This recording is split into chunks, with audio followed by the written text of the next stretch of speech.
새벽 예배에 나오신 성도님들 모두 주님의 이름으로 환영합니다.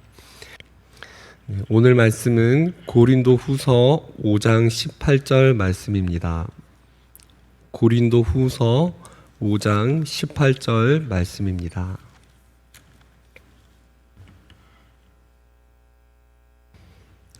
하나님 말씀을 한 목소리로 봉독하도록 하겠습니다. 고린도후서 5장 18절 말씀입니다. 모든 것이 하나님께로서 났으며 그가 그리스도로 말미암아 우리를 자기와 화목하게 하시고 또 우리에게 화목하게 하는 직분을 주셨으니. 아멘. 오늘은 목적 40일 중에 20일차입니다. 오늘의 주제는 깨어진 관계의 회복입니다. 깨어진 관계를 어떻게 회복해야 할까요? 성도님들, 혹시 교회 안에서 깨지거나 틀어진 관계들이 있으십니까?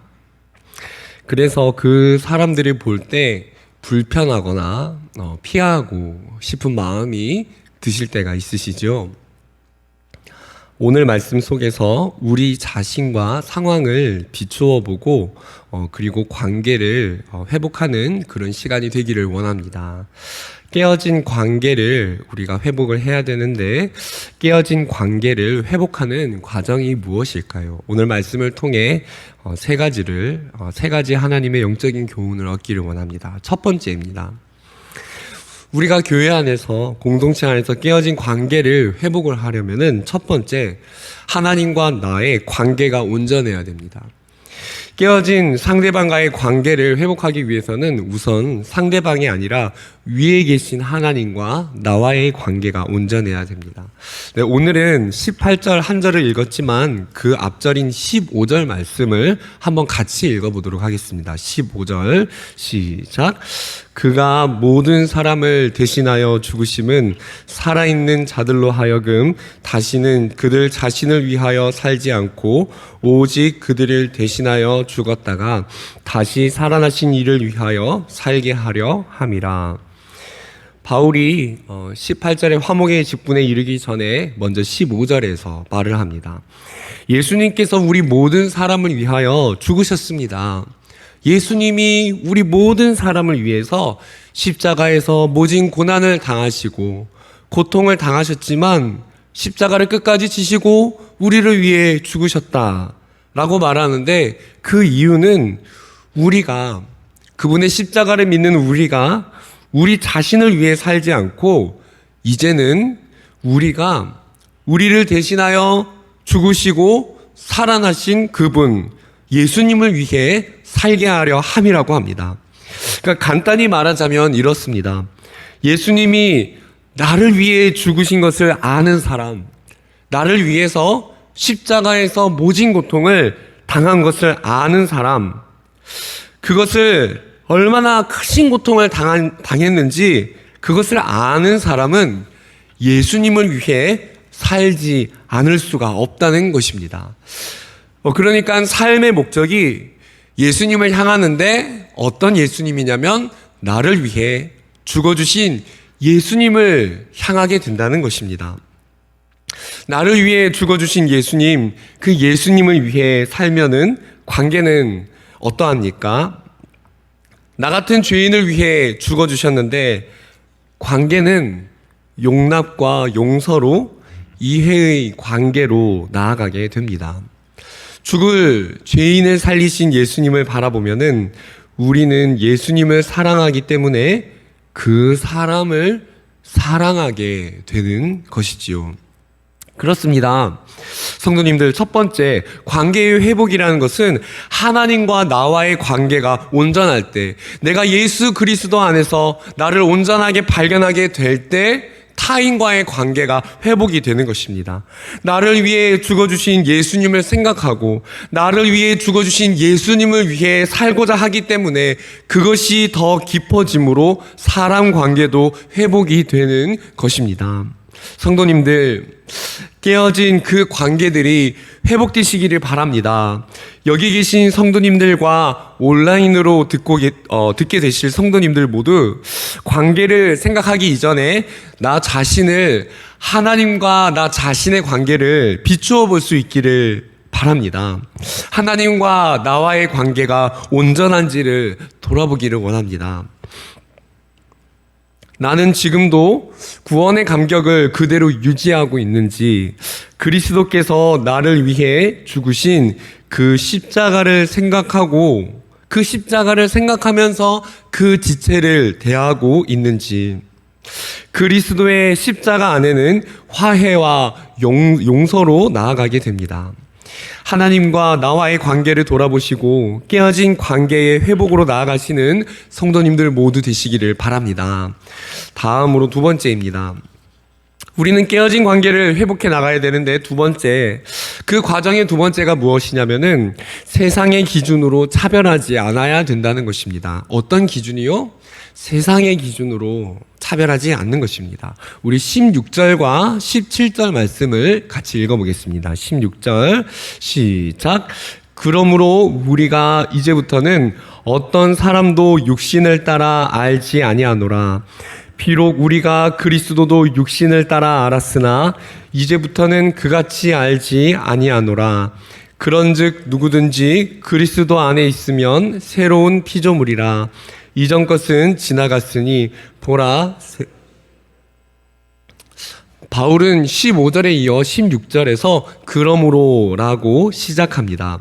즉, 예수님이 나를 위해 죽으셨기 때문에 나를 위해 죽으셨고 그분을 위해 사는데, 그래서 이제는 이라는 것입니다. 예수님의 십자가 사랑을 알고 예수님의 십자가 사랑을 알아서 그분을 위해 사는 사람은 어떤지를 구체적으로 말하는 것입니다. 16절에서 말하기를 그러므로 우리가 이제부터는 어떤 사람도 육신을 따라 알지 아니하노라 라고 말하고, 이어지는 17절에 이전 것은, 중간 부분에 보시면은 이전 것은 지나갔다 라고 말을 합니다. 즉, 우리가 사람을 대할 때 그가 이전에 어떤 사람이었는지, 그리스도를 영접하기 전에 어떤 사람이었는지, 조금 더 쉬운 표현으로 우리가 교회 안에서 내가 오늘 대하는 어떤 아무개 집사님, 어떤 성도님, 어떤 권사님, 그런 분들이 내가 볼 때, 세상적으로 볼 때 재력이 많은 사람이었는지, 아니면 그 사람을 볼 때 세상에서 권력이 있는 사람이었는지, 그것이 중요하지 않다는 것입니다. 다시 말씀드려 볼까요? 바울이 육신을 따라 알지 아니하노라, 이 말은 우리가 교회 안에서, 공동체 안에서 구역 모임을 하면서 지체를 대할 때 이 사람이 세상적으로 돈이 많은 사람인지, 세상적으로 지위가 있는 사람인지, 그것이 중요하지 않다는 것입니다. 중요한 것은 그리스도 안에 있으면은, 내가 관계하고 있는 교회 안에 이 지체가 그리스도 안에 있고 하나님 안에 있다면은 그 사람의 정체성이 새로워진다는 것을 확신하면서 그 사람을 대한다는 것이지요. 누구든지, 어떤 누구든지, 세상에서 돈이 없고 세상에서 재력이 없는 사람이라고 할지라도 누구든지 그리스도 안에 있다면은 그 사람을 새로운 피조물로, 새로운 하나님의 사람으로 본다는 것입니다. 이 말은 교회 안에서 우리가 지체를 어떻게 대해야 하는지를 알 수 있습니다. 교회에는 세상에서 권력이 없고 재력이 없는 사람이 들어온다 하더라도 차별해서 대해서는 안 된다는 것이지요. 직분을 줄 때도 세상에서 권력과 돈이 많다고 해서 그 사람을 세워서도 안 됩니다. 교회는 그 사람이 얼마나 세상에서 잘나고 얼마나 세상에서 능력이 있느냐를 보는 것이 아니라 그 사람이 얼마나 그리스도를 알아가고 있는지, 그리스도 안에서 그 사람이 발견되고 있는지가 가장 중요하기 때문입니다. 아무리 내 옆에 성도가 세상 지식에는 졸하고 없어 보인다 하더라도, 세상에서 혹여나 갑을 관계에서 을의 위치에 있다 해도 우리는 그 성도를 세상에서의 을이라는 사람으로 인식하는 것이 아니라 밖에서 지식 없고 학력 없는 아무개 집사님으로 인식하는 것이 아니라 그리스도 안에 있는 신앙을 가진 존귀한 성도님으로 보아야 한다는 것입니다. 함께 예배하는 성도님들, 오늘 우리에게 이 같은 성령의 렌즈가, 성령의 안경이 끼워지기를 소원합니다. 오늘 말씀을 들으면서 내가 혹시 세상의 안경을 끼고 세상의 관점으로 성도를 바라보고 대한 부분이 있었다면 이 시간 회개하기를 원합니다. 그것은 하나님께서 기뻐하시는 것이 아닙니다. 우리는 세상의 잣대로, 때로는 그렇습니다. 세상의 잣대로 서로를 규정하기도 하고 대하기도 하고, 그래서 때로는 서로 상처를 주고 아픔을 남기기도 합니다. 성도님들, 나도 모르게 내가 세상의 잣대로 대하던 누군가의 얼굴과 이름이 떠오르시는 분들이 있으십니까? 오늘 성령님이 우리의 마음을 움직이십니다. 우리 깨어진 관계를 회복하기를 원합니다. 마지막으로 세 번째입니다. 깨어진 관계를 회복하려면 어떤 과정이 필요한가? 세 번째, 교제의 방향이 하나님을 향해야 합니다. 우리 19절 말씀을 함께 읽어보겠습니다. 19절 시작. 곧 하나님께서 그리스도 안에 계시사 세상을 자기와 화목하게 하시며 그들의 죄를 그들에게 돌리지 아니하시고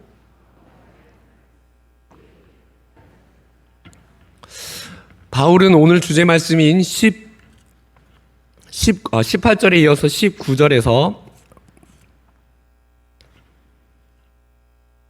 19절에서 자신의 직분에 대해서 말을 하고 있습니다. 19절 뒷부분을 보시면은 화목하게 하는 말씀을 우리에게 부탁하셨느니라. 이것은 바울의 사도직의 성격을 말하는 것입니다. 화목하게 하는 말씀을 나에게 부탁하셨다. 그러니까 불신자에게 복음을 전하여서 그들로 하여금 하나님과 화목하게 하는 일을 말하는 것입니다. 이것은 관계의 회복에 있어서 아주 중요한 구절입니다. 왜 그렇습니까?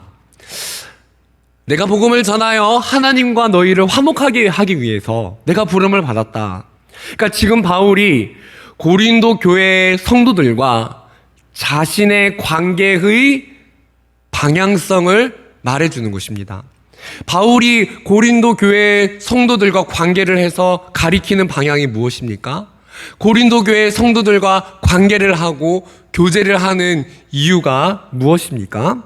그것은 이 교제를 통하여, 이 만남을 통하여 하나님을 알도록 하고, 결국 그래서 그 교제의 결과가 사람들로 하여금 하나님을 향하게 하는 데에 그 목적이 있다는 것입니다. 그러니까 쉬운 말로 오늘 제가 우리 성도님들을 만나고 신방하고 대화할 때 그 목적이 어디에 있습니까? 그것은 대화를 함으로, 교제를 함으로 우리 성도님들이 제가 하나님을 바라보고 하나님을 더 알아가는데 그 목적이 있다는 것입니다. 즉, 바울은 오늘 교제의 방향이 하나님을 향하고 있었다는 것입니다. 바울은 이 대목에서 자신의 직분과 그 직분의 방향성을 굉장히 중요하게 나타내고 있습니다. 왜 그렇습니까? 당시 고린도 교회가 거짓 사도들과 자신들을 큰 사도라고 여기는 그런 자들이 있었습니다. 그런데 그런 거짓 사도들이 가지는 관계와 교제의 방향은 하나님을 향하지 않았다는 것입니다. 왜 거짓 사도입니까? 하나님을 향하지 않기 때문입니다. 그들이 교제하는 이유, 그들이 관계하는 이유는 하나님이 아니라 사람들로 하여금 자기 자신을 바라보도록 하기 위함에 있는 것입니다. 그래서 고린도 후서를 읽어보면은 그런 자들이 사람들이 자기를 주목하도록 관계한다는 것을 알려주는 구절이 있습니다. 예를 들어 고린도 후서 2장 17절이나 4장 2절의 말씀을 보면은 사람들의 환심을 사기 위해, 사람들의 마음을 사고 하나님이 아닌 자기에게 집중하게 하도록 하기 위해서 말씀을 혼잡하게 전하거나 속임수로 사람들을 대했다는 것을 알 수가 있습니다. 그들은 사람들의 마음을 바로 자기 자신에게, 관계의 목적과 교제하는 그 이유가 하나님이 아닌 자기를 바라보고 바로 그 교제의 결과의 방향성이 나를 향하도록 했다는 것입니다. 바로 그래서 바울이 고린도후서 3장에서 바로 오늘 말씀에 이르기까지 자기의 직분에 대해서 변호를 하고 그 직분의 방향성을 나타내고 있는 것입니다. 바울은 말합니다. 내가 너희와 관계를 하고 교제를 하는 것은 화목의 직분. 내가 너희와 왜 교제를 하는가? 그것은 하나님과 너희가 화목하게 하기 위함이다. 즉, 우리 교제의 관계의 방향은 나를 주목하게 하는 것이 아니고 하나님을 향하게 하는 것이다. 그리스도를 더 알아가게 하는 것이라고 말하는 것입니다. 성도님들, 이것은 바울뿐만 아니라 우리 안의 모든, 교회 안의 모든 지금 우리의 관계에도 적용되지 않을까요? 우리는 그리스도의 복음을 전하라고 부름받은 그리스도의 제자입니다. 우리는 우리 자신을 위해 살지 않고 우리를 위해 십자가를 지신 주님을 위해 삽니다. 자, 그렇다면은 성도님들, 우리의 관계가 어떠해야 될까요? 우리 안에서 관계가 왜 깨지는 일이 발생을 할까요? 우리 안에서 관계가 깨질 때는 단 한 가지입니다. 나를 바라봐. 나를 봐. 관계를 하면서 교제를 하면서 속으로 나를 주목해 라는 마음의 동기와 마음의 중심이 작용할 때 그런 일들이 일어나는 것입니다. 고린도 교회는 나를 바라봐 하는 거짓 사도들로 인하여서 혼잡하게 되고 바울과 성도들의 관계에도 나를 주목해 라고 하는 자들 때문에 영향을 받게 되었습니다. 성도님들, 한번 생각해 보기를 원합니다. 우리가 거짓 사도는 아니어도 우리가 그럴 때가 혹 있지 않습니까? 나만 바라봐. 나를 주목해. 나를 봐야 돼. 성도님들, 깨어진 관계의 회복은 관계의 방향성이 그리스도를 향할 때 나를 나타내는 것이 아니라 관계의 목적이 하나님을 향할 때 회복될 줄을 믿습니다. 오늘 교회 안에서 나를 드러내고자 했던 동기를 우리 솔직하게 내려놓읍시다. 다시 주님을, 하나님을 드러내고 교제를 통해 하나님을 알아가시는 선한 목적으로 나아가서 깨어진 관계를 회복하시는 그런 귀한 성도님들 다 되시기를 주님 이름으로 축원드립니다. 주기도문 하시고 함께 기도하겠습니다.